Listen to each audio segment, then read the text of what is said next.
Welcome to the Paragenius Podcast, real talk, real life, and a little bit of genius. We're Alex and Kati, partners in life for over 30 years. On this podcast, we dive into honest and filtered discussions with incredible people sharing stories, insights, and lessons that help you think bigger, live bolder, and grow stronger. No fluff, no filters, just real conversations that challenge, inspire, and elevate. Let's get into it. All right, welcome back to another edition of the Paragenius Podcast. We have very special guests today. Every guest is special, but these guys are extra special. It's one of my favorite podcasters in the universe, Billy Bond and his wife, Michelle Bond. They're like James Bond, but from America. And wow, what an intro. Yes, and the host of the Permaculture PIMPcast. So go check out one of the best podcasts in the universe, and I'll get you guys to talk about permaculture because funny enough, I don't think that many people know about it. I once you're in it for so long, everybody knows about it. But there's a lot of people who don't know anything about permaculture. And when I talk to them about you, they're like, "What's that?" And you guys are just perfect to have on the show and educate us, special folks. So welcome to the show, and let's just get right into it. Who the heck are you guys? Well, from a galaxy far away. So is this going to be a visual podcast or is it just strict audio? Oh, visual also. Oh, it is visual. So we will be taking our shirts off at some point. point. Okay. Okay, so this will go viral. Okay. Yes. Yeah. So I'm originally from Oklahoma. She's from New York. And actually I'm from Pennsylvania, but I mean we've both been traveling nomads for years and years and years. And then, we go to places, we fix them up, we move on. And then finally, after some really awful things, when we thought we had retired into Texas, our son got arrested for having, quote, a dirty license plate. And they took him to jail. And then it was at that point where, for me, it was a eureka moment. Because we realized at that point, well, we had realized, I think, long before them, but we were allowed we allowed ourselves to believe that Texas was not the utopia that everybody claimed that it was. No state taxes, but man, the cops there will shake you down for the change in your pocket. And I can't even, how many times were you pulled over? I can't even tell you how many times I was pulled over. Yes. Numerous times. So we decided, okay, we're getting a little bit older and older and older. Right now I'm 54 years old, and I'm thinking, back when we were when I was 47, I guess, somewhere thereabouts, we said, look, we're going to jump in a vehicle and we're going to drive until we find a place we think is paradise. And it wasn't Texas. So we drove and we got as far as the western North Carolina, the place that just got flattened by that hurricane, that manufactured hurricane that just came through. We got about as far as here. I mean, the food culture was fantastic. Of course, the environment was fantastic. And here we are, 7 years later, and it's feeling as if ever since COVID, this place has changed 180 degrees. So that's a little bit about us. And now we're, as we were talking before the show went live, we're seriously considering about a relocation, at least for part of the year, and maybe a place in the world that doesn't deal with the same nonsense that we have around here.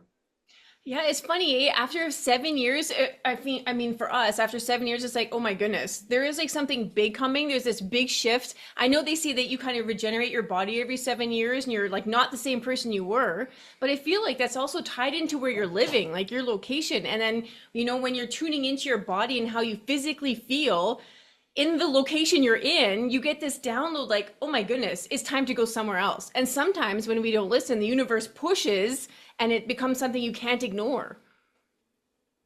I think that's the point where we are. It's like we've been listening to, first of all, we both don't really love the winter time, but then we've been listening to Dr. Jack Cruz talk, and I think looking into someplace a little bit warmer where there's more sunshine is definitely in the future. Well, also the concern is it's not here because we're at a higher elevation. I mean, the sunshine was never a problem, and I'm just hoping we don't pick up our problems because now, I mean, honestly, there's spring is every single day and we can barely see the sun. It'll start off blue and then all of a sudden it's a smoky blue-green. I'm going to quote a Canadian band up there called the tragically hip. Sky turns smoky blue green, and it's unnatural. I'm just hoping that we don't leave this place where we used to get a lot of sun, and then go to another place, and then find out, oh shoot, they're doing the same exact thing here. But we're seriously thinking about, even if it's a very modest place, to go to some. And honestly, I just feel like I'm just ready for a new adventure. I mean, we teach permaculture, preparedness, practical living, and we're very good at it. We're world's experts.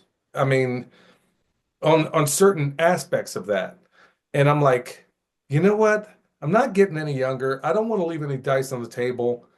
We've seen a lot of things, been a lot of places, and I'm thinking, okay, you know what?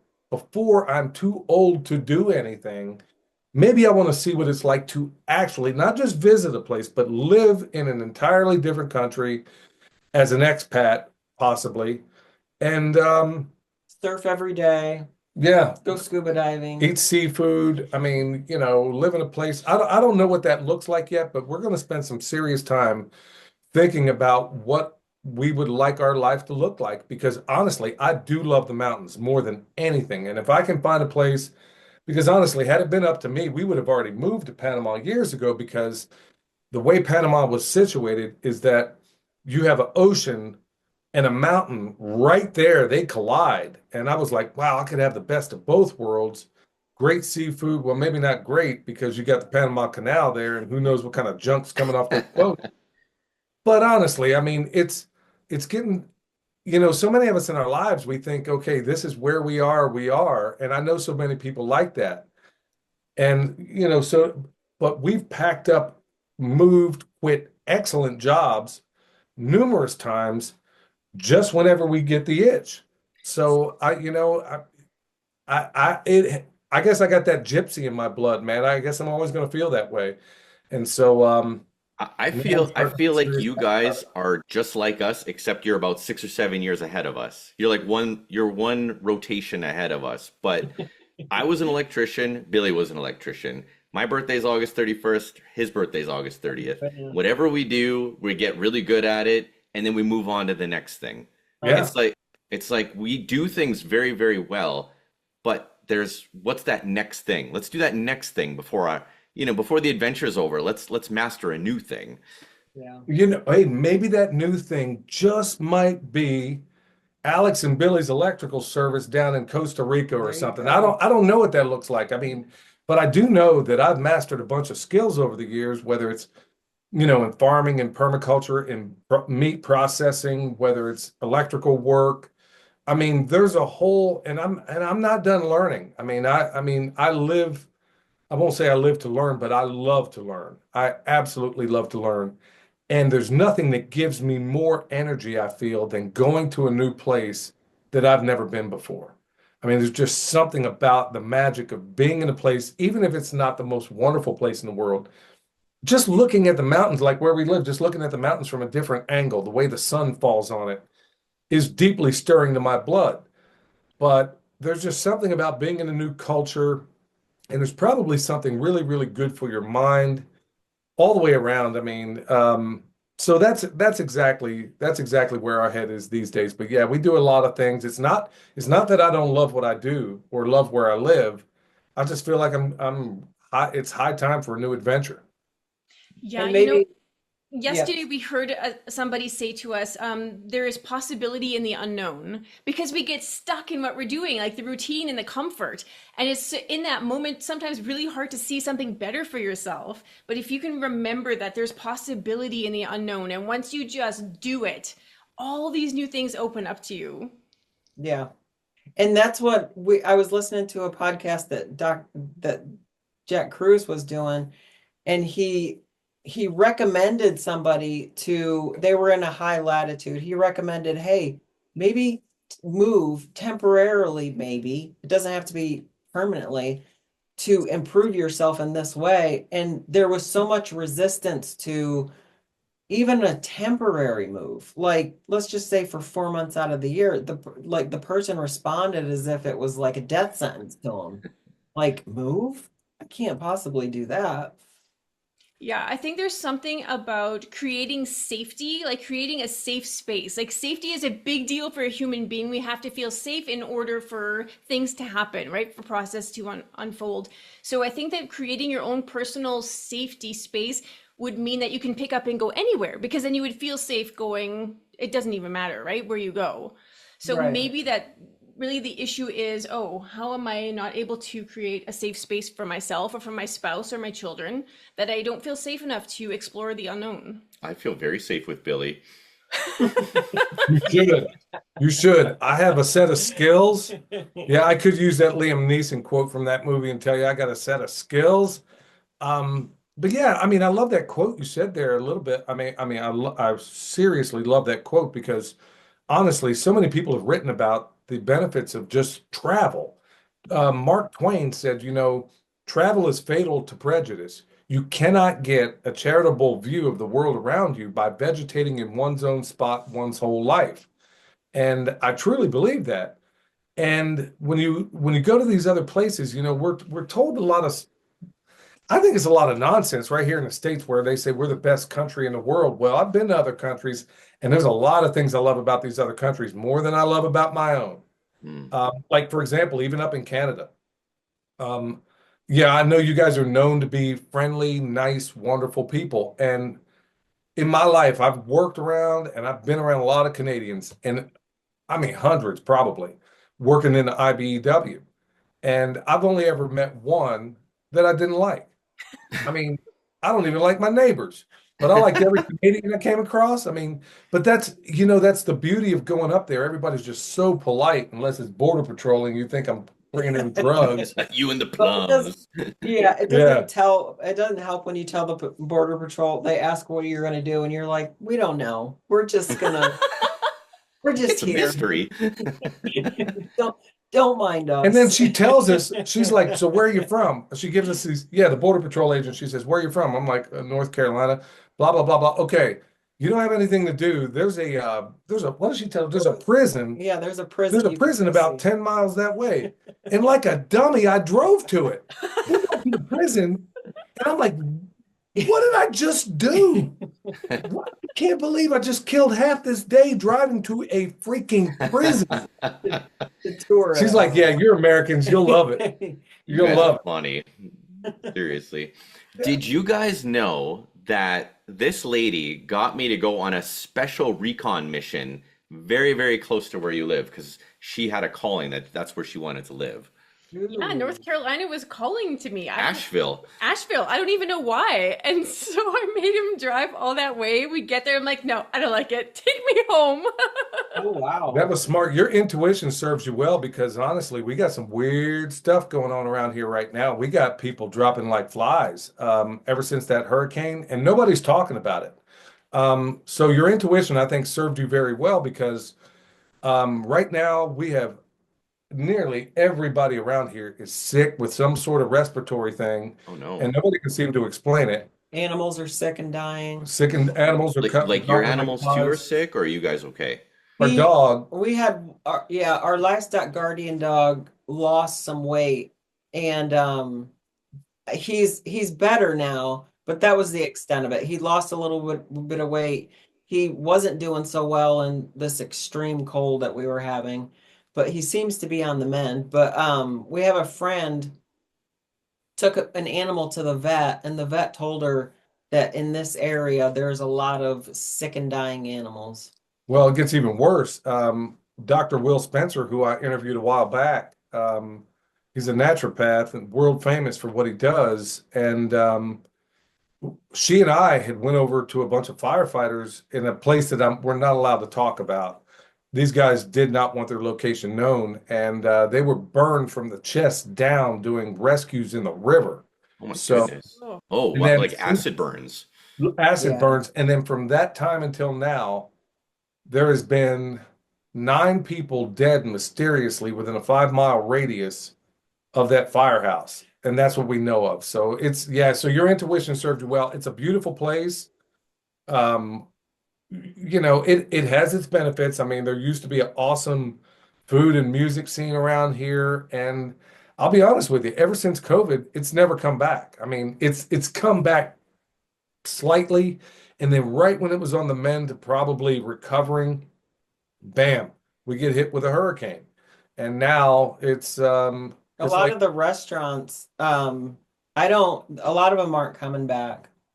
There was one area called the River Arts District that had quite a few restaurants in it. And yeah, I think there's quite a few that just won't be able to come back. and the place is just plain toxic. I mean, I'll be honest with you. I mean, there's a lot of toxicity going on around here, and the powers that shouldn't be in the media and everyone else, they're lying about what's going on because we paid for testing, and we realize that this place is very, very, very polluted, and that's part of what we're working on and trying to change. But sorry to take it to the negative side. I didn't mean to do that, but yeah, I just wanted to say that your intuition serves you well for not moving here. Do you think it's true that the conspiracy behind clearing that land out in order to mine it for lithium, do you think that that is a big part of it, you think? That's a massive part of it. Some of these farmers, for example, they live on generational land that is worth, let's say, $2 million. And now all of a sudden, Albemarle, which is the name of the company, they roll in there and says, okay, we'll give you $15,000 for it because they know that they'll never be able to build there again. Oh my goodness. That's where we're coming in because we started a living soil foundation, and part of what we're doing is we're using biology to eat up all the toxins. Hmm. Now we're in the middle of doing tests right now. I would love to be able to put this stuff on the street, but we're just not there yet. I mean, I can't go out there because they are going to scrutinize us 10 times more than they will some government official. So I need to make sure all the I's are dotted and the T's are crossed. But we feel really confident that by the end of spring, we should have a protocol that is able to get these people. I'm just hoping that they stay on their land long enough to let us get out there, and we're trying to do it free of charge. So we've been taking in donations, and we're working on a pretty toxic site. In fact, has nuclear waste over there. Yeah, we even detected nuclear waste in one of the sites that we're working on right now. But we know that through the biology, by using the soil food web, by using extremophiles, by using everything the good Lord put on this planet, we know I'm about 95% sure that we are able to fix this. And we just need the proof. So as soon as the weather warms up a little bit, maybe we can get out there and show everybody that this can be done. Nice. Well, hopefully the government doesn't stop you. Well, we've already had bribes come this way. Yeah, I'm dead serious. There's some seedy, like the guys from the fire department I was telling you about. So let me explain that situation real quick.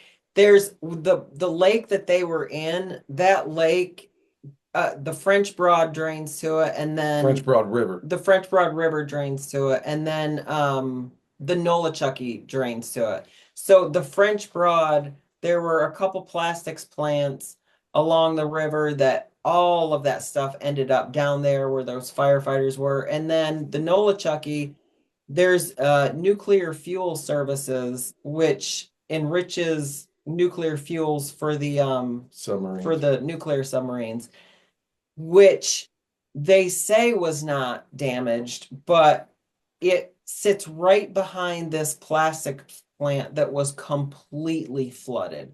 So so you have those two rivers that drain down, and the area that those firefighters were in, that you had all of this meeting at those waters down there where they were in the water. All of this places converge there, but here's the crazy thing that the firefighters reported, and it kind of goes back to what you said regarding the government.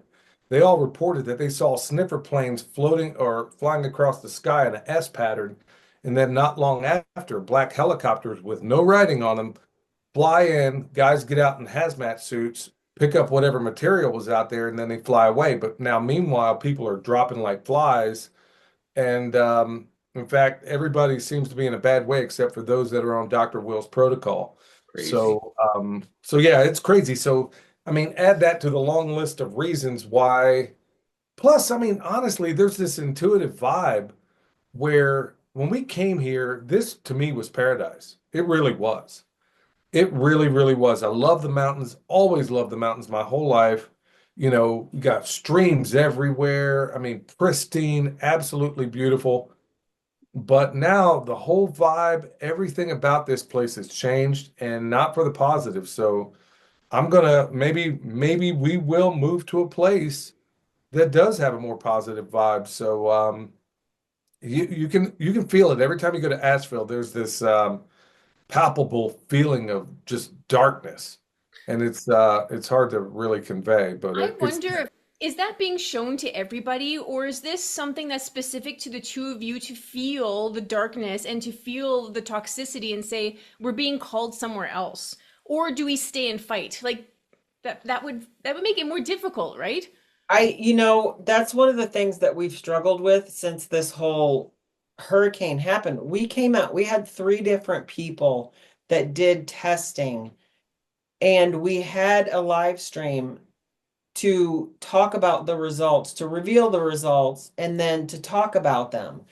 So we published our results. There were two other people that came out with their results. And after those came out, like the people outside of this area were like, yeah, I believe it. It doesn't surprise me. The people from this area, it's like when you tell them, it's like this glazed over look comes over their eyes and they don't want to believe it. Right. It's like they can't even process it and they don't even want to. And just like the area that we're remediating, there are children down there playing along the river. And if it were like if I was living down there and my child was playing in that contaminated soil, I would want somebody to tell me. Mhm. But but with everybody that we come across that's local, they're like, You can't, you can't say anything because they've been through enough." yeah, they don't want to hear anything. In fact, I mean, it's like when Dr. Will did his scalar testing down there, his quote was, and I kid you not, this is exactly what he said, and this is part of probably why I'm shadow banned on X, because I put this video on there where he says this rivals Chernobyl. Wow. That's how Mm. bad Wow. that's how bad it was over there. That's how bad it was. The And true despite that, the true kicker will be in like 5 or 6 years when everybody comes at you guys and like, why didn't you tell us? Or why didn't you scream louder? Hmm. well, that's all the more Yeah. reason why it goes back to what you said, what you asked a moment ago is like, do you stay and fight or do you flee? And I'm like, man, my whole life I've been an activist. I mean, it's my motto that you're either an activist or an inactivist. Either way, you're involved. And if I see an injustice go on, it's always been, I mean, my whole life, it's always been stand up for, if there's an injustice, man, you got to stand up. But I'm starting to question that way of thinking because I'm thinking, why am I putting myself in the crosshairs of people who really could not care less? I mean, and it floors me because we're telling them this stuff is this toxic, but I'm seeing children down here playing in this stuff where when there was a period of time where you could just drive by and it would burn your throat. It would burn your lungs. I mean, it would make you almost dizzy. And then to solve some of the problem for some of the debris removal, they brought in a lot of Mexicans. I've never seen so many Mexicans. I mean, a lot of Hispanics don't live here for some reason. A lot of blacks and Hispanics just don't live, in this part of the world. I don't know why, but that's just the way it is. It's too cold. But, huh? It's too cold. Yeah. Cold. Well, I'm sure that's part of it. I mean, no doubt. But man, I never seen so many. I mean, I've never seen so many in my life. And they had them doing the debris removal down by the river where it was most toxic. You know Oh, why? Because if those people die, they're undocumented, and I guess their lives don't matter. Well, they right, matter to me. right. And so, to bring it to a happier state, because I know this is I've listened to your podcast, so I know it's more of an upbeat kind of thing. So the positive side of it is that we do have solutions. There was a permaculture designer by the name of Bill Mullison that said, as the world's problems become more and more complex, the solution remains embarrassingly simple. And it is.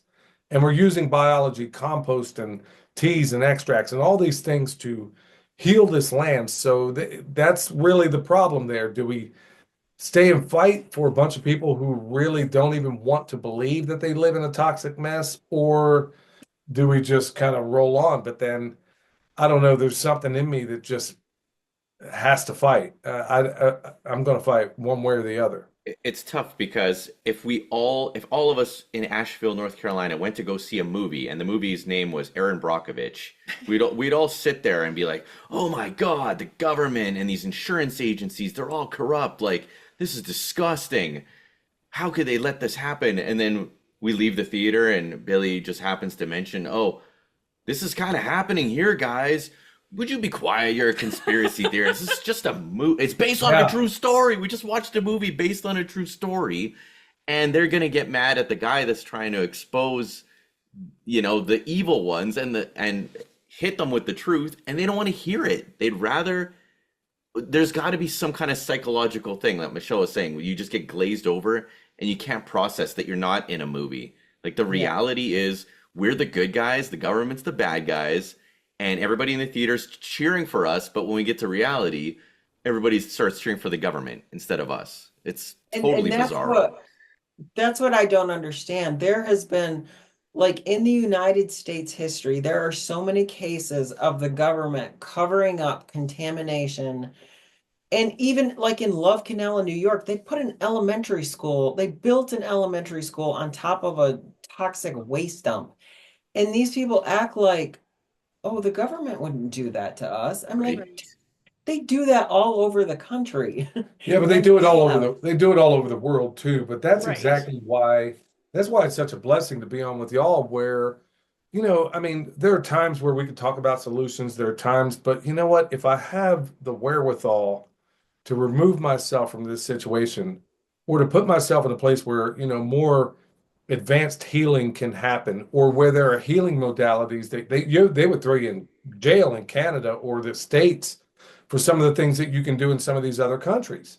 I Hmm. mean, in terms of non-invasive medical treatments, that's exactly where we're getting here. So I'm like, okay, well, where can I find?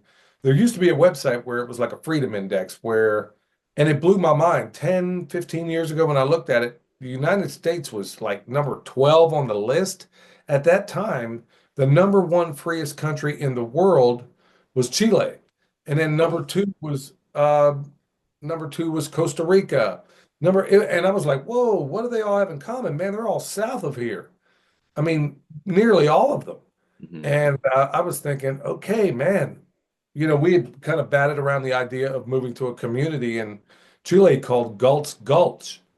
And kind of, they were looking for electricians, they were looking for, skilled trades, they were looking for engineers, they were looking for anybody that um, knew how to do things. And so we had considered it before.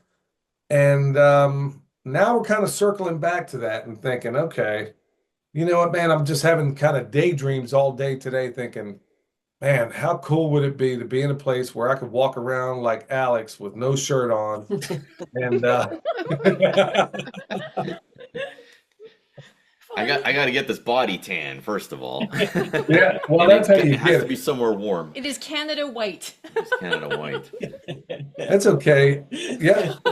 Oh, I'm glad I got these glasses on, bro. You got Good Lord. Oh man, I told you I did that on Billy's show, right? Yeah, I knew that it was going to happen before you went on Billy's Okay. show. I think we By the pulled it way, off pretty well. yeah, they pulled down that video. Well, they didn't pull it down, they demonetized it. Yeah, because this is how crazy some of these platforms are getting. They Wait, are pulled you it being down. serious right now? No, I'm dead serious. Yeah. They, Because of they me? well, Yeah. they pulled it down not because of because you played a video that was on YouTube because it was a copyright infringement. Oh, Oh. I was a Even little though that video was on YouTube, but YouTube banned it because I'm like, this makes no sense at all. So they're looking for any reason to put the brakes on us, and good luck great. with Now it. we got to redo that episode again. Yeah, how about that? I'm We're sorry, gonna Billy. make it all over again. Man, Look what you did. can't get past the man, I can't get past the man. And That's here I am right. telling Claude, I'm like, I don't care, just use copyrighted music for the show, and it's like, oh, brutal. Okay, now my wheels are turning in real time. If you're using their platforms, you have to play by their rules. So Right, but I don't want to screw up Billy's show because no, that was supposed to be a viral moment. That was supposed to get us to the next Yeah. stratosphere. Yeah, I'll just have to plug in other music. I'll strip it down, and I'm pretty sure I'll make a pretty clever meme out of that. Okay. Or we can send it to Claude. He'll figure it out. Yeah. I'll talk to Yeah. Claude. Okay, we're gonna switch gears. Oh. I did want to ask you guys, because I don't know this about you. How long have you guys been married, and how many children do you guys have? Since this is a couples type podcast. Yeah. Well, your question couldn't have been more timely because on January 20th we were married 30 years. What? Wow. Shut up! You're not even 30 years old yet. I know. Boy, it was an arranged marriage right out of the womb. Oh. Yeah. Happy anniversary. I hope Well, Michelle's thanks. parents got a good deal out of this. We have one son and one granddaughter, and they live at our other farm in Texas. And yeah, so we're empty nesters, I guess you could say that. So all the more reason. But even if he was here, I mean, we moved around with him, and he, when he was little, I mean, I don't know how long I don't think we ever stayed in any place more than 5 years. And he always saw it as an adventure. So That's good. yeah. So yeah, here we are. We see our grandbaby we Zoom every Saturday, and so we get to see our little granddaughter. And yeah, 30 years as of the 20th. That's amazing. We only have 25 years together. Oh wow! Congratulations. Oh, Wow. 25. It doesn't sound so fantastic now that I they have remember 30. 25, but on the 30th anniversary, I really wanted to do something cool with her, like go to Italy or something, or something along that line. But with all this nonsense going on in the world, Right? like, okay, man, we got this going on, we got that going on, but honestly, I'm starting to think, okay, you know what? I can't let these things govern my life and my decisions. I can't operate, and it wasn't out of fear, but it was, as you were saying a moment ago. I mean, if we go there, okay, I'm not so much worried about me, but what about her? What if this happens? What if that happens? It looks like the whole world is kind of gearing up for World War III. I'm like, do I want to do this? But with the benefit of hindsight, I think we're just going to jump and worry about the consequences later. You know what's funny, Billy?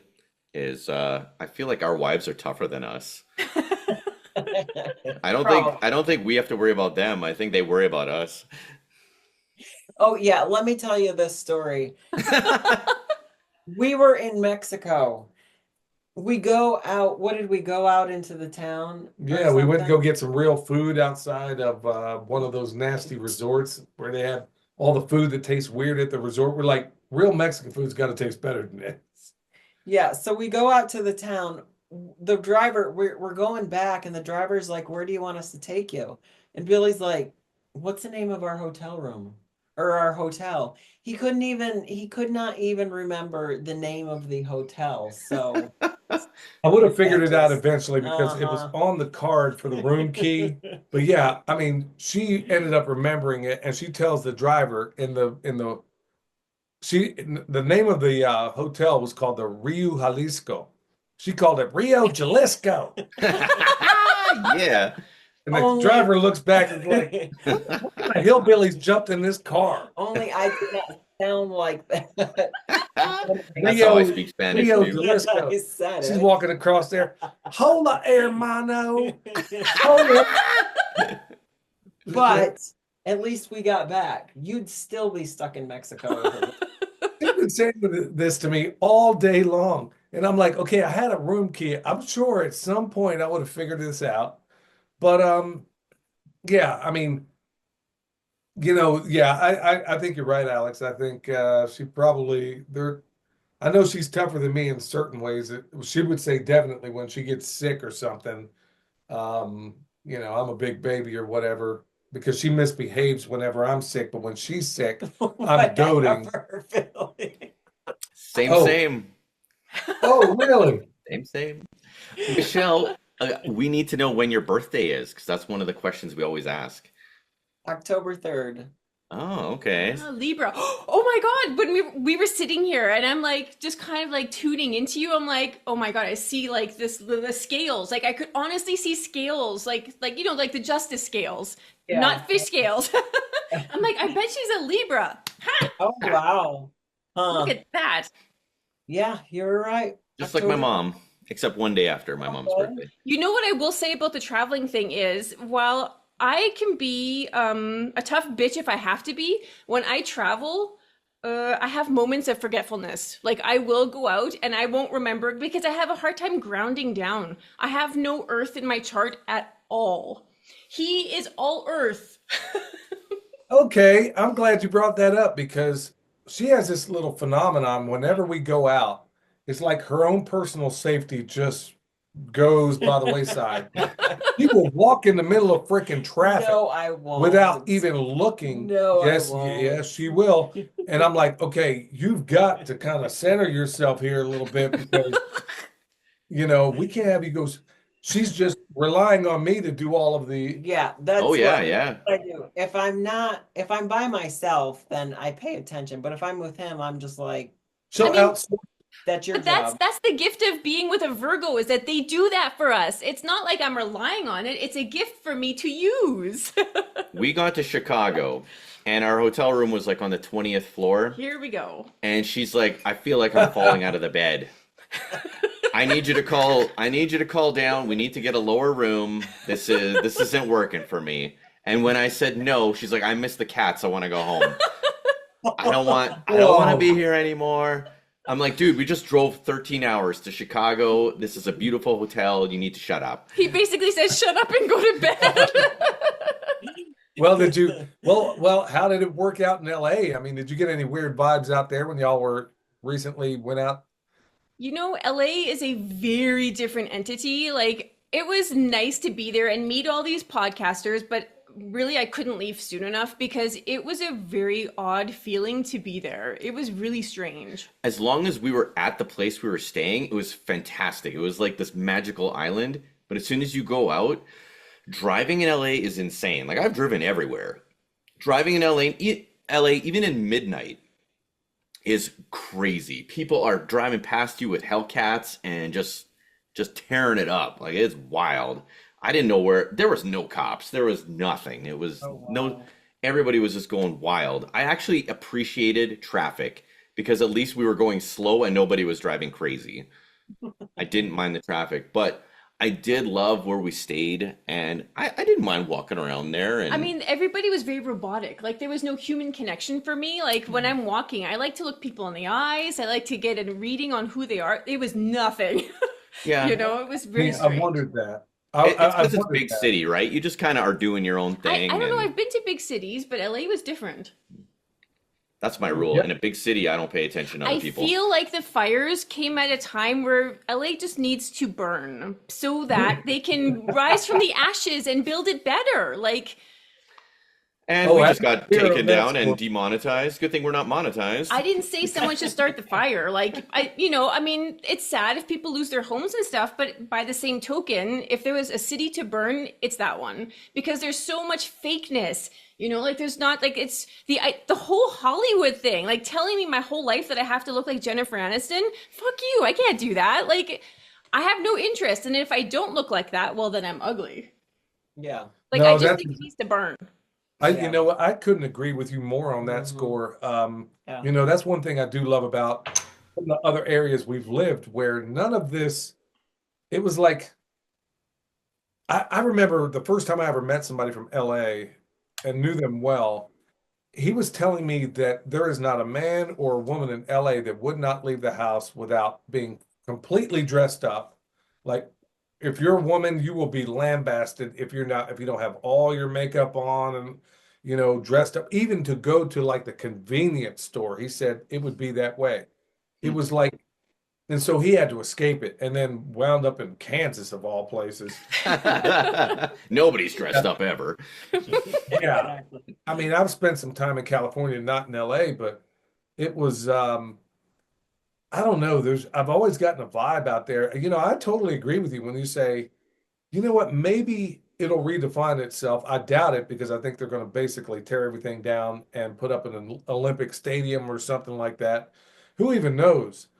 But yeah, the vibe I get in places like that and some of these really big cities, I don't do well. Even in a city like Asheville, even when I'm there, because I'm a country boy at heart, and we can go. I mean, she can sometimes go weeks without seeing another human being. That's how isolated we live. So when we do go to those places, it's almost a sensory overload in the worst kind of way. And if there's a lot of negative vibes going around, which there is in Nashville, if there's a lot of negative vibes going on, it's like it just it compounds the tragedy of even being there. So I can't even imagine what it was like in LA.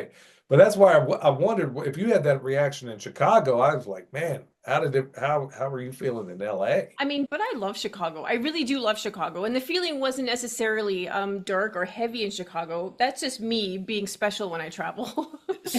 I should have prefaced that story with that was one of our first road trips ever together as a couple. Oh. And leaving Canada and going to a big American city, even me just driving through Minneapolis and then driving through Milwaukee and through Chicago, I saw some of the bigger northern cities all of a sudden. And I'm like, wow, I really felt like a bumpkin coming from a city of Winnipeg's not a small city, it's like 800,000 people. But going into a Minneapolis and then going into Chicago, you're like, wow, this is 8 lanes. Everybody's giving her, and it's yeah, Winnipeg is a small city. it's yes, it is. It's a bumpkin town, but it's very, very. It was a very cool experience, and I think that that helped us get the travel bug. Because once we got past that, then you're like, okay, we survived Chicago, we can do it again, and we've been traveling ever But the since. weird thing about our traveling is that we travel to get inspired. Like we know that when we're going out, we're going to get some kind of a download that's meant to shift our lives. So the destination doesn't matter. For us, we get into the car, drive 15 hours, and that's where That's we get it. Mhm. Yeah, that the best time we ever had was absolutely not planned. I just gotten laid off from a job, and we did the most sensible thing in the world: go rent a car and drive until the wheels fell off. So Nice. that's precisely what we did. I mean, we literally, I didn't even have a job, but I was like, hey, why don't I got an idea? Let's go rent a car. We'll go see the Grand Canyon. I don't know what we're going to see. Let's just keep driving, and we're just going to keep on driving. We're going to see where the road takes us. We're not going to plan anything. And it was the best trip I ever had.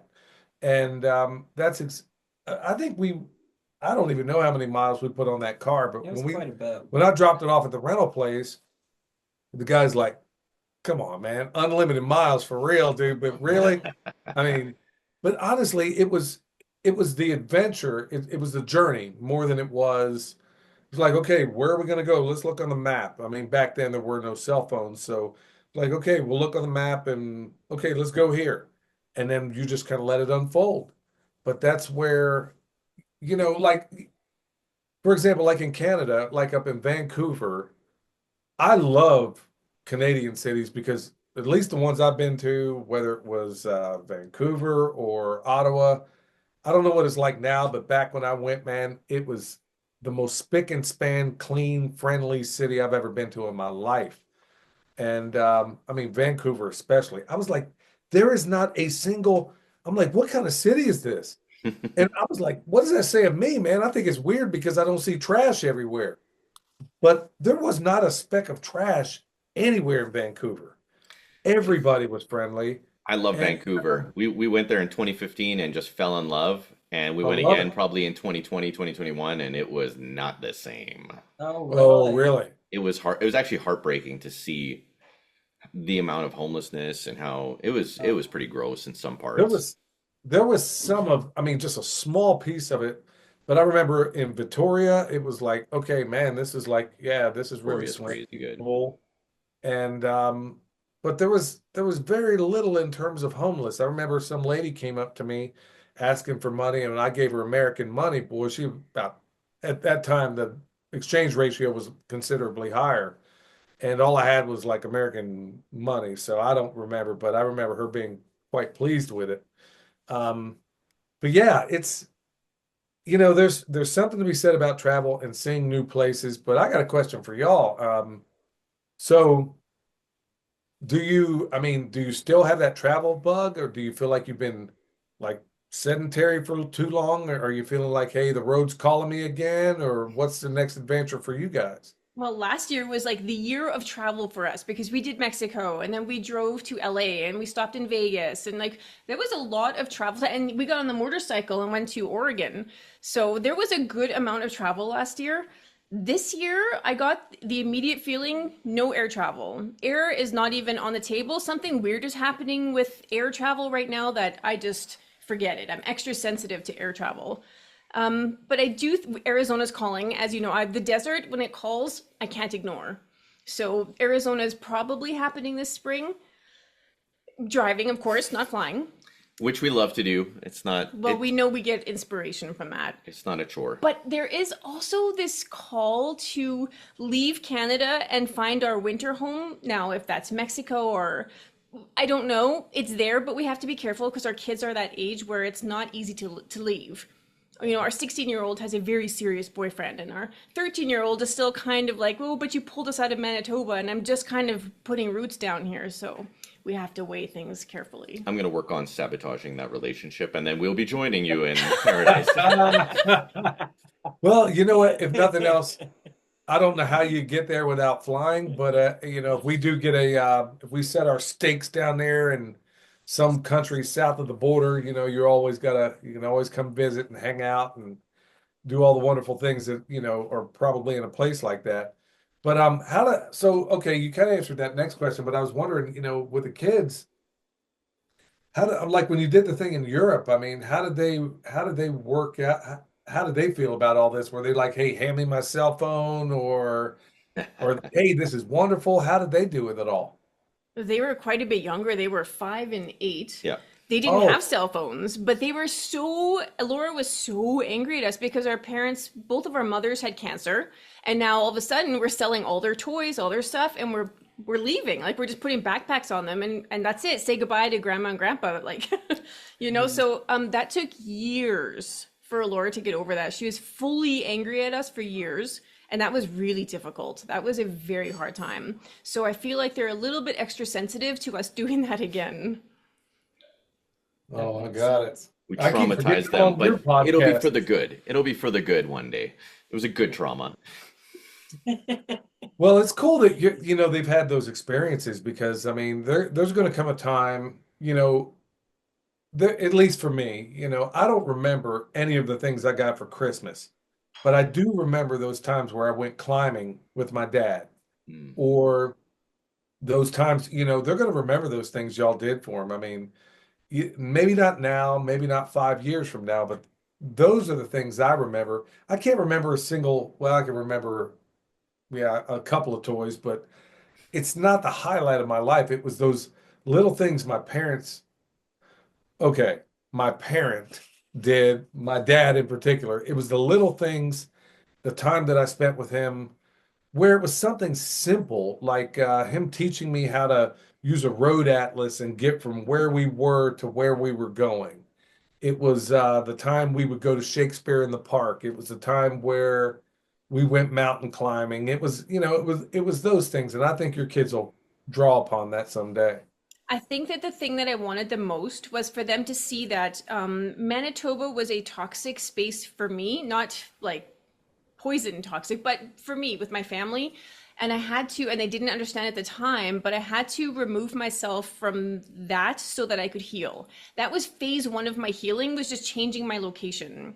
All my physical symptoms healed themselves the second I left Manitoba. And then the Wow. next layer of the emotional and spiritual healing started. And I would say that we're on the cusp, I think, of round two of this incredible healing because the collective is going through an incredible healing right now too. So I feel like whatever's left still of ancestral trauma and this current trauma is going to wash away this year. And then the next version of me gets to emerge. And we're kind of that bridge between our generation and our children who are already hardwired to be what the world needs them to be. I just need to somehow soften it a little bit, just as that bridge. So Oh, I'm sorry. Go ahead, Alex. I keep forgetting you're the one. I'm on your show.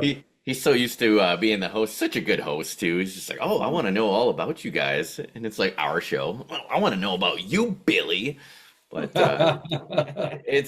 it is interesting. I would say that the beauty of podcasting. I don't know if Michelle has noticed this too, but the beauty of podcasting is the people that you meet, and it's not even somebody that's famous. It's that connection that you have for this little bit of time. And I mean, we've only done a few episodes, but there's always a golden nugget Mhm. for us. Yeah. And just talking to you guys, it's like, oh, right, it's that adventure that we love too. Like, because, like I said, you guys pretty much are us.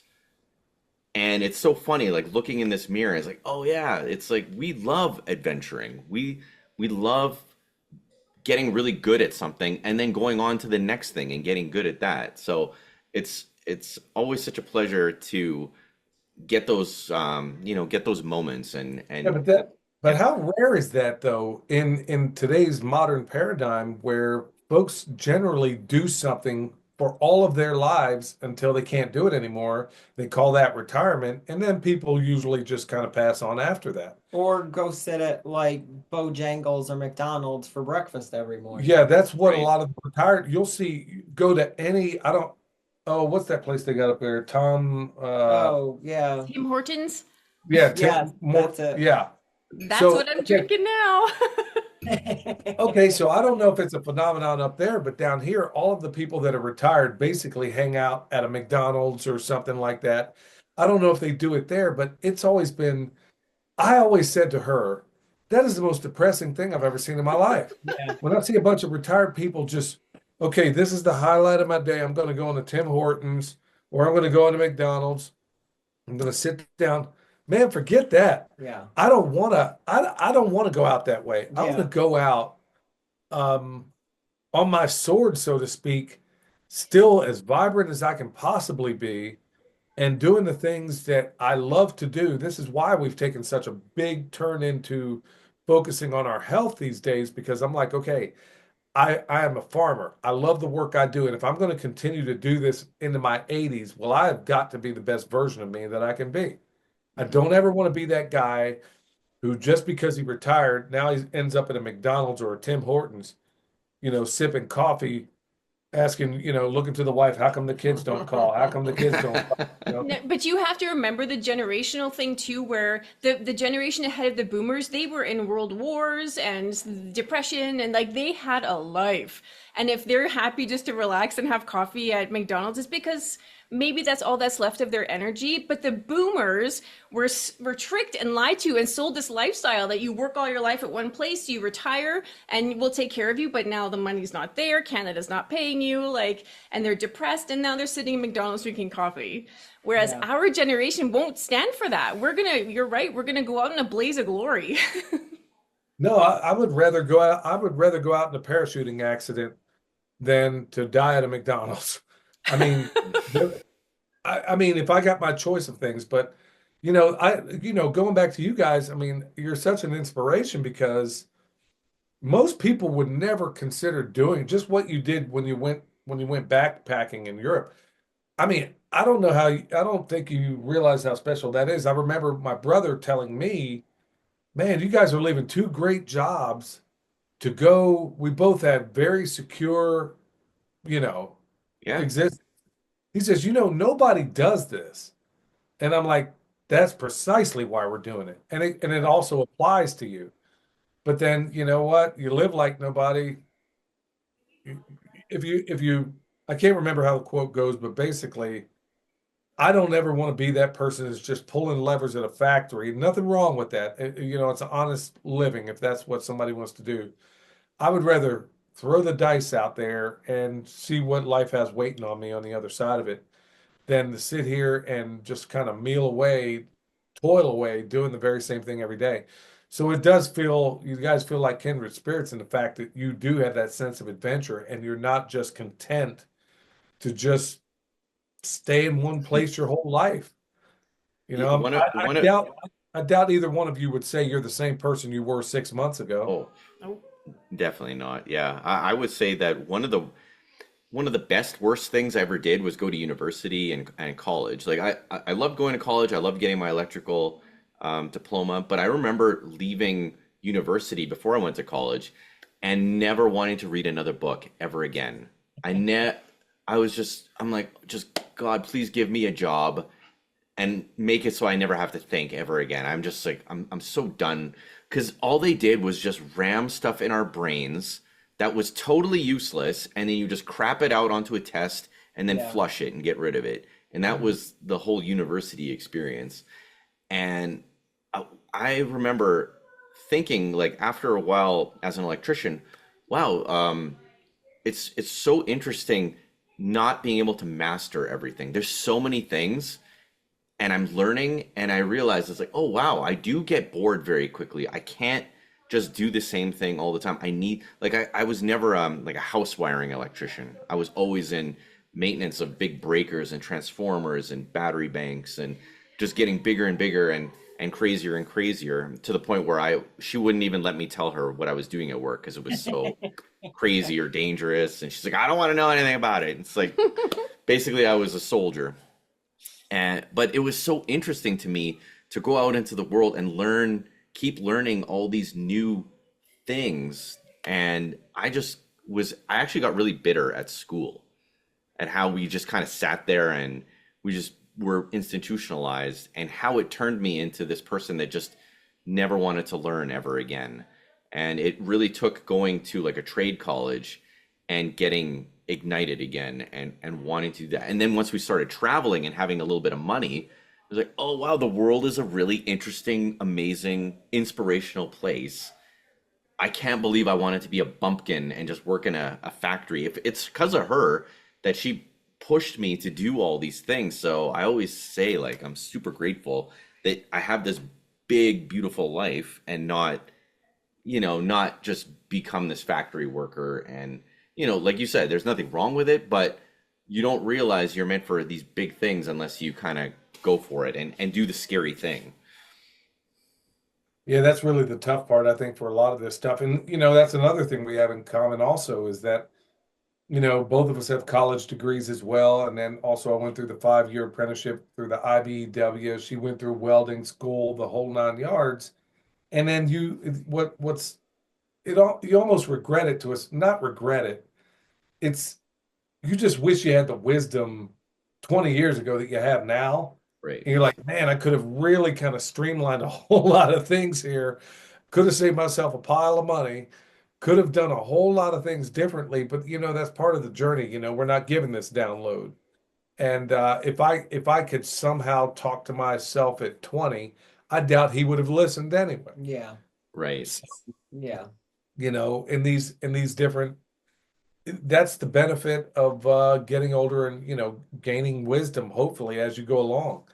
But yeah, that's one of those things where it's great for those that are so inclined, but honestly, most people that are my age, they say, look, this is where I am, this is where I'm going to stay, But this is where I'm going to die on this hill, and I'm not that guy. So, and I'm grateful to be married to someone who is not that girl. but I also think that you're also not promised tomorrow either. My dad hated his job. I mean, he did it to support his family, but he did not like it. And I didn't even realize until like how bad until after he died, but he was 50 years old when he died from cancer and he stayed at a job to take care of his family.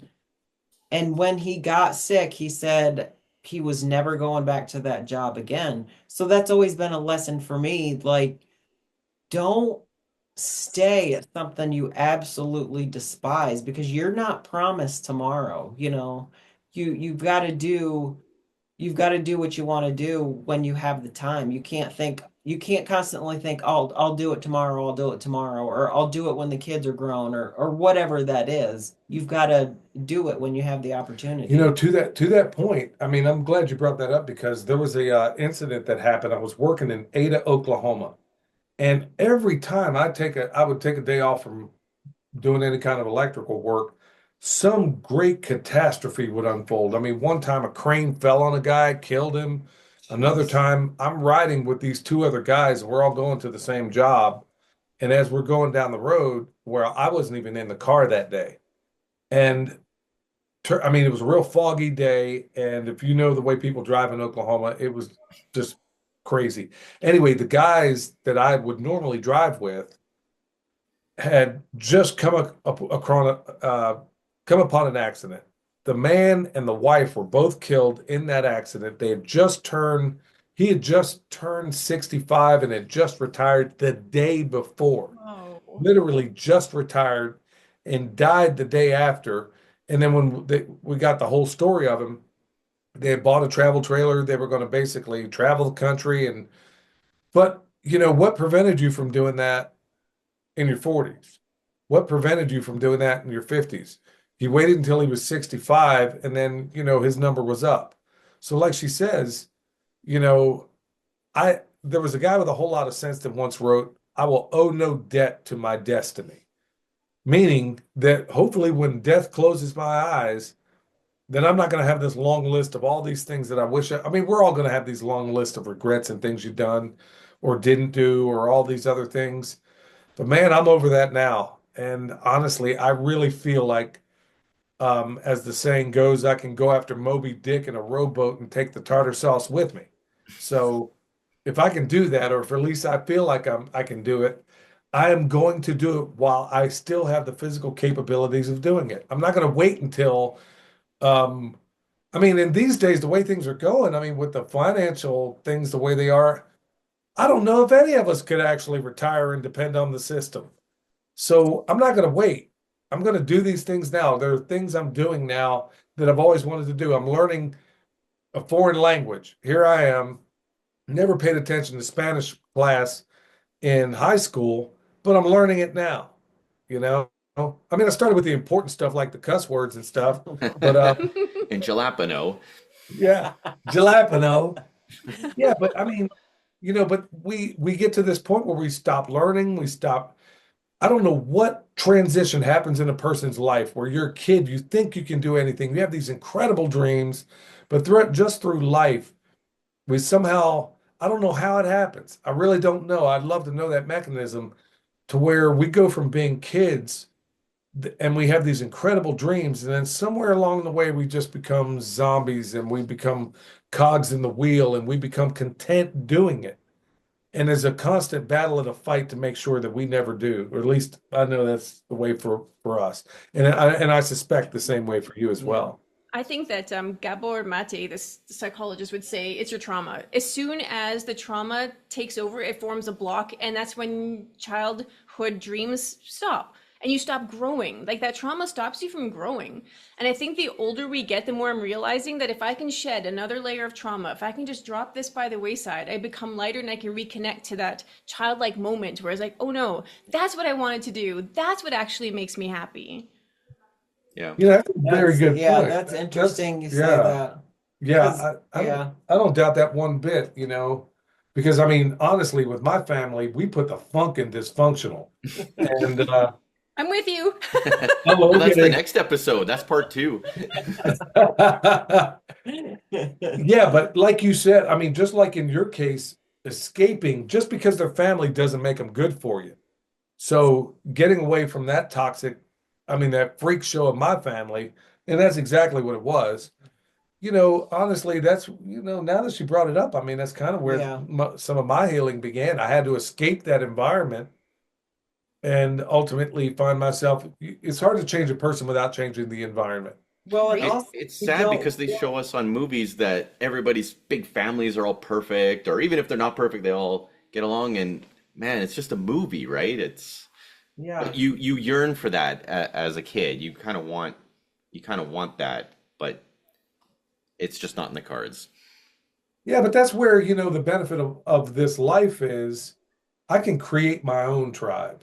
As you said a moment ago, and to your point, that's the best part about the podcasting has nothing to do with the money or any of that other stuff. It has nothing to do with, I love to learn, and every time I have somebody on, I learn, but honestly, it's the benefit of knowing new people in places that ordinarily in any other place, I would have never had the opportunity to know you guys.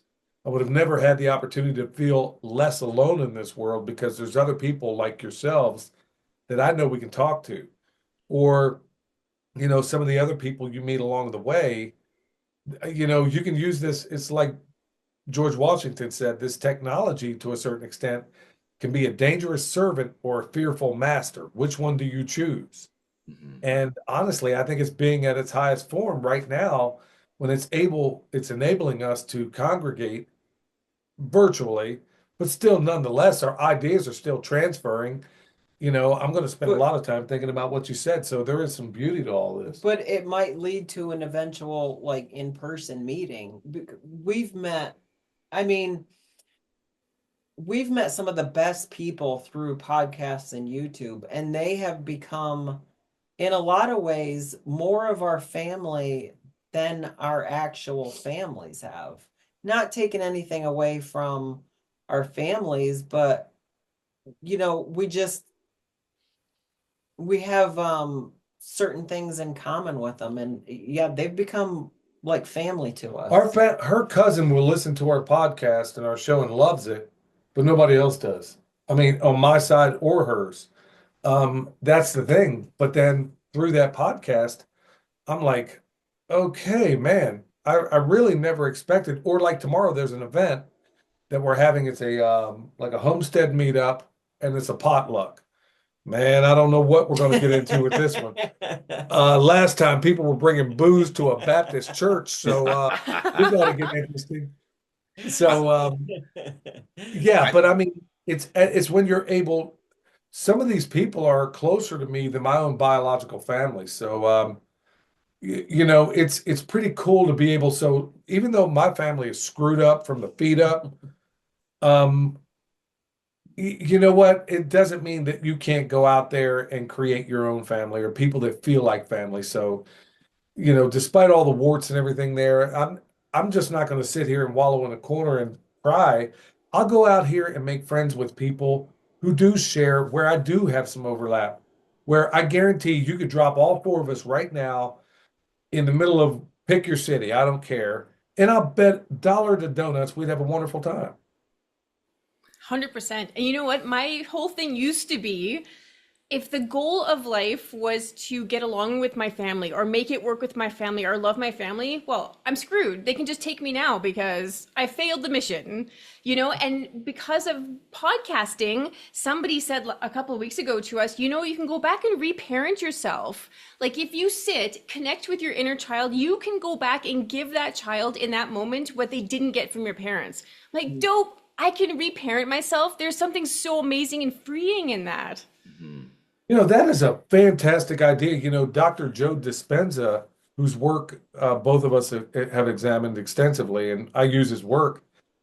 I honestly, that's astonishing that you said that because I never really thought about that because you could rewire. If I can rewire all these negative things that made me maybe not the most wonderful person for a period of time in my life, if I can rewire all those things, then why not that? I mean, it only makes sense. Right? Wow, thank you so much for that. I think that's one of our goals as becoming strong men is to be that man that we needed when we were kids. In my instance, like I mean, I love my dad, but he never gave me the things that I needed. He never wanted to do the things that I wanted to do with him. And so I basically spent my whole life crafting this version of myself for the little version of me. It's like that's the guy I wanted to, take care of me. So when it was Helen that said that, right? So when Helen said that, I was like, oh wow, it's so true. If I could spend some time and try and take this version of me back and show that little version of me, man, it's an emotional thing to have the stars connect and align and see that vision that you had for yourself when you were a little guy to what you've become now. Well, that's why I always say your childhood doesn't happen to you, it happens for you. Like Actually, it's surprising that I dislike your dad as much as I do and that we butt heads, because it's because of him that I have the amazing man that I have. Like, thank God that that was your childhood, because look what I got out of it. Yep, That's he is a good. stud. I'll give you that. I'm No, pretty hilarious. If we were in downtown Chicago together, we'd be laughing pretty hard. Oh no, boy. it's and it's crazy because until I didn't even know it was possible to change those things in your life until I saw the work of Joe Dispenza. I'm like, hold on, you mean I don't have to wake up today and have the same thoughts I had yesterday? You mean it's possible I can retrain myself through meditation and some other things to no longer think that way? And it was like this yogi I heard say once, and he's right, that you never, ever, ever, we are so traumatized in our lives, and that's the word he used, that we never doubt the negative things that could happen in our lives, but we always doubt the positive things that could happen. And I was like, how screwed up are we? Right. How screwed up are we that we are hardwired to never doubt the negative? But we are hardwired also, not as a kid, but you grow into it. You're hardwired to doubt the positive, but never the negative. And I'm like, okay, it's time to rework on this. And that's exactly when I get a chance to do some honest meditation work, that's exactly what I'm working on. And man, thank you so much for saying the whole reparenting thing, because now, wow, you mean I could have June Cleaver as a mom and That's what you yeah. No, but think about that you guys are pretty much the superhero version that you always wanted in your life. Like, you became that. You guys are amazing. Well, thank you for that. But I I never feel like I never feel like I arrived on anything, no matter how That's because you're far. like me. We're striving for perfection, but we have to appreciate the fact that perfection is a sliver, and we have to enjoy the rest of the pie. Trying to, but it's It's I funny never, listening to myself talk, It's right? like listening to you. It's Yeah. crazy. yeah, yeah, but I mean, it's also like in certain circles, people, I don't know how to say this without making it sound weird, but like when I get invited to speak at conferences or whatever, and then these people come up to me and they say, "Wow, man, you're the way you farm. I started doing it. It's changed my life." And had another, there's some people that will literally follow you to the bathroom.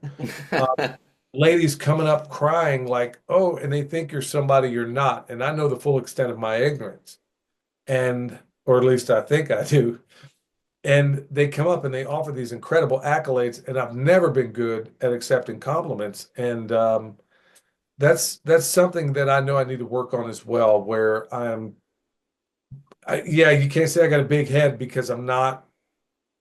But when people are coming up and they're crying and they want to take selfies with you, and I'm like, dude, I don't know who you think I am, but I'm not that guy. I don't know who you think I am through a YouTube channel, but I'm not that guy. I'm not a celebrity. I'm nobody special. And so I usually put the onus back on them when they start asking. I'll spin it on them and start asking about them because I'm so uncomfortable because of how I grew up, made to believe that I was worthless growing up. I don't know that I'm ever going to be comfortable, or maybe I shouldn't say that out loud, but I'm not yet comfortable of being somebody who's anything more than just a regular schmo, I guess. Um, you know what's terrible is the whole time I was thinking, man, I would love to just like sign women's bodies with a marker and be like, man, people want my autograph.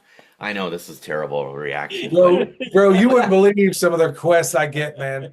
There are people wanting me to take pictures next to dolls and their dogs and all kinds of stuff. And then, yeah, so I it's weird. I mean, it's no, I weird in know that. what you mean, Billy. I know what you mean because I mean, not that I'm as famous as you are, but it's so weird getting an email and somebody will say, "Oh, wow, the things that you said really changed my life." And it's like, who the heck am I to be anything to anybody? But at the same time, it's like, wow, I'm actually making a difference. So I must be doing something right. And And I think that you have to, at least on this podcast, you have to come to terms with the fact that you guys are amazing and that you're doing incredible things, and you just have to accept it now. You don't have to be on a different pedestal, but you can accept the compliments and the love because people genuinely love you for changing their I lives. feel like if you don't accept the compliments, then your inner child is not getting them either. Like if you're going to start accepting compliments, do it for the little version of Billy that actually probably needed to hear those more than he did at that time. Yeah, that's an excellent Well, point. I can definitely. Mhm. Okay, I tell you what, if this podcasting thing doesn't work out, you could definitely work as my therapist. That's what podcasting is. It's free therapy. Man, I mean, because honestly, I'm getting the point there. It's just I've been so hardwired to believe that I'm never worthy of anything, you know. But it's been, you know, because of that. I mean, when you're raised by two convicted felons, trust me, good things don't happen. I mean, but you know, I can hide it behind humor. I can hide it behind a lot of different things. But at the end of the day, you always seem to feel, unless it takes work, you know, I've worked on other things and I've gotten so much better. And you're giving me all the inspiration in the world to work on these other things. So, hey, if you guys ever want to pack up and roll down to Costa Rica or wherever we end up, um, yeah, bring your kit of therapy devices too. Because Well, you're out. you're all you guys are already living proof that whatever story you're telling in your head, when other people come to you and tell you these things, you're already living proof that those things are lies. Those things, the flywheel that's spinning in your head, it's a lie. Well, I mean, it sounds like you guys have done a lot of work on yourselves as well, and it's a work in progress. And honestly, that's what makes y'all such a breath of fresh air is the fact that you do appear to be doing and have done this. You know, we're all broken people to some extent or another, at least so many of us are. Um, I don't know of too many people who haven't been. And the fact that you're putting in the work, whether to, I mean, just to pick up and move to a different location, that is monumental for a lot of people. Most people would never do that. They're thinking, okay, the financial cost, am I going to find a job? You know, all these other things. And well, you make me feel less alone in the world, but Yeah. you guys are so fantastic, and I can't wait to meet you in person. I'm sure, you know, if all the stars align and everything works out, man, maybe we can do it in a warmer environment. Yes, hell yes to that. Okay, so before we wrap it up, we always have our guests leave a question for the next guest. So we have had a question left for you guys that I'm going to read. You both have to answer it, Michelle. And it's I mean this woman is deeply spiritual, so it is kind of a heavy question, but what are you moving out of as you walk towards who you are becoming? What are you That's a good shedding? question. Okay, you want me to go first, or no? You go first. I think I'm moving out of the person that people have always expected me to be, and I'm becoming the person that I'm think that I was put here to be. I think that especially family has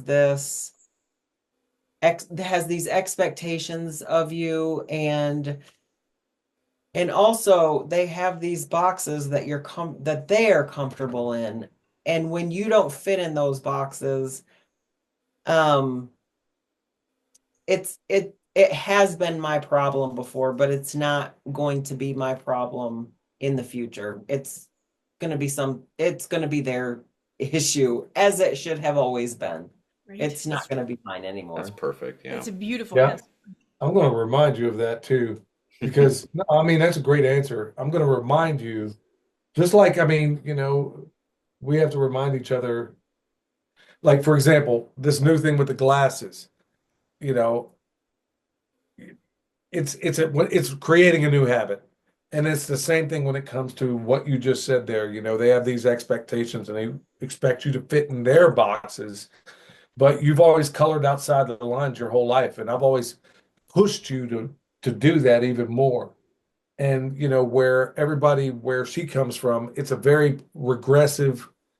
Um, to give you a little context of what she was talking about, everybody is expected to be Sally Homemaker where No, she's from. well, Well, not I not gotta simplify necessarily. it. I gotta Okay. simplify Okay. it. Essentially, they want you to be Sally Homemaker. She's never fallen inside that box. Or like, okay, you can do that in addition to other things. And so this has been a lifelong battle. So it's good to hear you say that. I'm going to remind you of it. For my end, okay, I was stalling to try and come up with something here. No, no, That's the good really, way to do truly, it. That's a good podcaster method. bam. Um, no, I'm shedding the I think I kind of said it a moment ago. I'm shedding this person who was raised to believe that he was not worth much. And the environment that I grew up in Oklahoma only made it worse. Is that every single day in that environment where I grew up, you're told and you're led to believe because, I'm brown and I grew up in a place in Oklahoma where I'm hesitant to throw this word around, but honestly, it was the most racist place on earth. And those things leave scars and they make you feel as if, it was Eleanor Roosevelt that said, nobody can make you feel inferior without your consent. Well, somewhere along the way, I consented. And it's a lifelong battle of saying, hey, you're good enough. You're smart enough. You have everything you need. You don't. So I'm shedding that person who was led to believe that he was worthless and somewhere along the way believed it and becoming who I think the good Lord made me to be and to be this selfless person that I hope I'm growing into being. And I think that's it in a nutshell. I mean, I'm shedding that person, but I'm thankful for the question because honestly, it's wow, whoever left that question, kudos to you because there's no way you can answer that question without seriously examining your life. And how beautiful that both of you have this moment of leaving something behind that's going to bring forth the best possible versions of yourselves at the exact same time. What Yeah. about that? Yeah. Wow, I feel like I owe y'all money. Yeah. You know what you owe me is a question that I can leave for the next person. I was gonna say I feel so guilty for saying stupid jokes because I've almost cried like 3 times on this podcast, and the only way I can deflect from crying is by saying some humorous. No, I do the very same thing, dude. I mean, I get a little bit whacked out the same. Dude, this is why we got to find ourselves in the same room one day, Yeah. whether Oh, it's we some will. pastor's convention or whether it's something else. I mean, hopefully in a warmer place. Yeah. But yeah, so I guess we got to leave a question for somebody else. Michelle, anything jumping out at you right off? I think the wonderful thing about what we're doing right now is every question has been almost divinely inspired for the next person. It was like the perfect thing to ask the Yeah. next person, and that's Yeah. so wild. It's Yeah. it's a wild phenomenon how connected we are. I suppose I have a question because and this is going to be I guess the question unless you already have something. I don't have anything. Okay. Yeah, and it kind of ties into what we were talking about. How many how many people in your life are holding you? How many people do you have unnecessarily in your life that are keeping you from going to the next level? That's a great question. I mean, seriously, we've had to jettison some people as of late. So that would be the question I'd leave for somebody else there is, there's, if you're not walking on the same road, I mean, there are people who, good night. I mean, and some of it's family, a lot of Yeah. it's family. Oh, yeah. It sounds like you can relate. I can relate. I can relate. There's only the location was step one, but it kind of follows you until you're ready to face it head on. Yeah. But I've just created a space for myself where I can do that without the toxicity. Yeah, I think that's the best way to put it. The toxic, just we've been liking this thing of just dumping all the toxic people. I guess that's the best way of putting it. And you feel so much better. You wish the best for them. You do, but there's so many people that don't want to go to the next level. They don't want to elevate, or they'll keep you down. It's like the analogy of the thermostat. For example, let's say I run around, and this is the example that Ed Milet gave, and I thought it was a really good one, is that let's say you have your thermostat set on 70 in your house. Okay, not your house. Let's say you yourself are running at 70. Well, if I want to improve in other areas, you can't run around with people that are also running at 70. You want to try to get, and it doesn't mean everything in their lives. Let's say you want to get better at hockey or soccer or whatever. Well, you need to be running with people that have a higher thermostat than you, not with a lower one. Because if the thermostat, you want to run that thermostat as high as you possibly can. Maybe they don't have that set 90 all the way through everything in their lives, but, in the things that really matter. And so you can't be running around with people that have a thermostat of about 30, which is pretty much most of my family. I think one of the biggest phenomenons, or one of the most groundbreaking phenomenons I've noticed, and you guys will probably relate to this too, is you'll notice that your biggest fans are not your closest friends in your family. Yes. Exactly. Yes. Isn't that bothers me?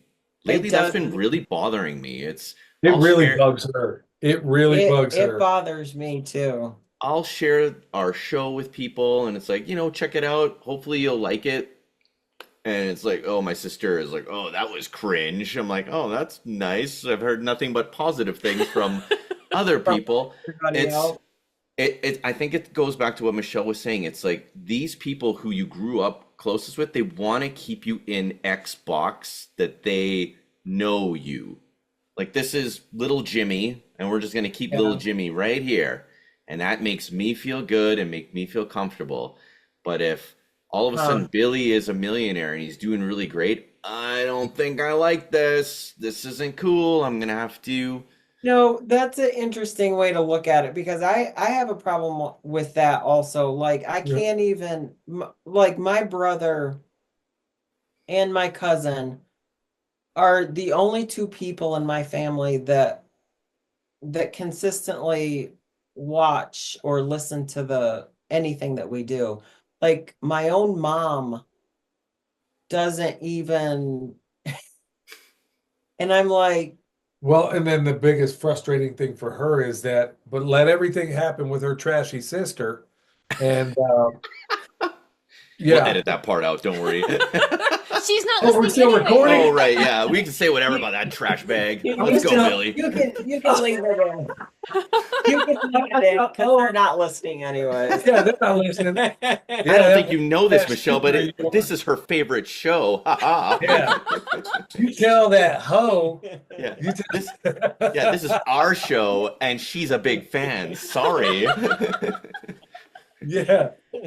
Yeah, but I mean, Yeah, it's like, you let something go on. I mean, our son basically retired at 26, and he's doing wonderful things with it. When I say retired, basically got himself out of the rat race. I mean, he still works, but he works for himself. And, got married, has a little baby. He's doing great. And her mom shows almost zero interest, but let her sister basically raised a bunch of trashy kids.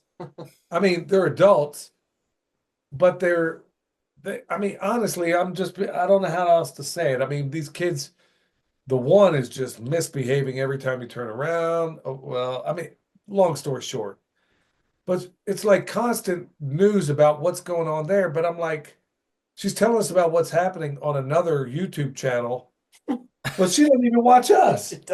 I'm like, and they You guys should watch this channel. exactly. And these guys are And it's fake, like, and these are fake channels. They're not even really doing the homesteading thing. Right. You guys should watch the Kardashians. They're amazing. exactly. Yeah. Yeah. Yeah, But- so yeah, I'm sorry. Go ahead. It's just, I don't know why it bothers me so much, but it really does. It really does. Because there's a that part of us that wants our families to be proud of the things we're doing and, like say, hey, good job, nicely done, and it's not there and it hurts. We want them to be our biggest fans, yeah. and You we're do. cringe. But family is always going to be the worst critics. It could be jealousy. It could be a lot of things. But honestly, I really, I don't know when it comes to family. It's such. I mean, I don't know the dynamics in yours necessarily, but man, there was like with my brother Chris and stuff like that. There's always going to be this jealousy, like this. And I'm like, good night, man. If you won $1 million, I would celebrate it for crying out loud. But man, I do something good out here, and it's not even so much as like, hey, you did a good job on this or whatever. It's never any of that. So it's not reciprocated when I would wish you the very best. But like you But said, that's it's their always, shit.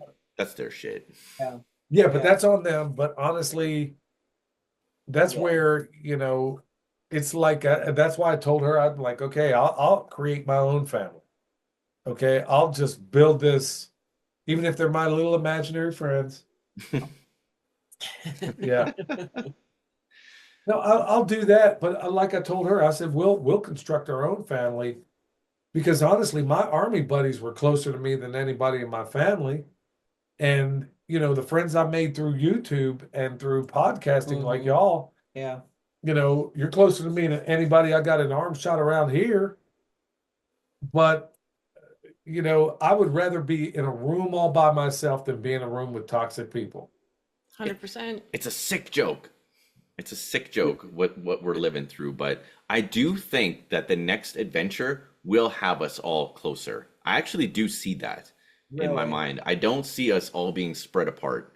I think that all roads lead to paradise, and I see great things for the future.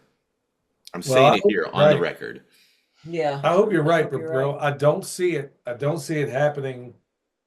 I mean, who knows what may or may not happen, but honestly, I think both of us are seriously looking for a plan B in another country that's where we get more sun, where there's great food, where there's great vibes. If nothing else, 4 months out of the year, why not? Exactly. Awesome. Yeah. Where can everybody find you guys? That is the question everybody's been waiting an hour and a half to ask. Where can Oh, we find you? maybe we We'll should put have all the led with links in the that. show. Yeah. You can find us at Permapastures Farm. Yeah, I had to pick a tongue twister for a name for crying out loud. Permapasturesfarm.com. You can find a Permaculture PIMPcast, which is our podcast version of the YouTube channel. And you can find us at wait, I don't have that shirt on. Permapastures Farm YouTube. YouTube channel. So yeah, you just kind of put it in the search engine, you'll find us. And it's been a joy to hang out with y'all. It really has. We'll have to have you on the Pimpcast one day. Yeah. And Oh, you're just trying to milk us for some extra therapy. We know you guys. yeah, that's exactly what's up. Like, I'm sorry, I can't turn off the Scorpio. It just happens. no, you're good at it. Yeah. You're definitely good at it. You got any last words? I'm so grateful for this. I'm so grateful he's cultivated this amazing, beautiful relationship with you, and I get to come along for the ride. So I'm grateful to everybody. Well, I'm sure we could all forge it. Well, I hope if you have any questions for me, it's yes, I have to go to the bathroom. And with that, we're going to let Billy go to the bathroom, and we'll see you next time. That's a wrap on this episode of the Paired Genius Podcast. Real talk, real life, and a little bit of genius. We appreciate you spending your time with us, and we hope today's conversation sparks something meaningful for you. If you've enjoyed the episode, don't forget to subscribe, leave a review, and share it with someone who needs to hear it. Stay curious, stay bold, and keep leveling up. Until next time, keep living your genius.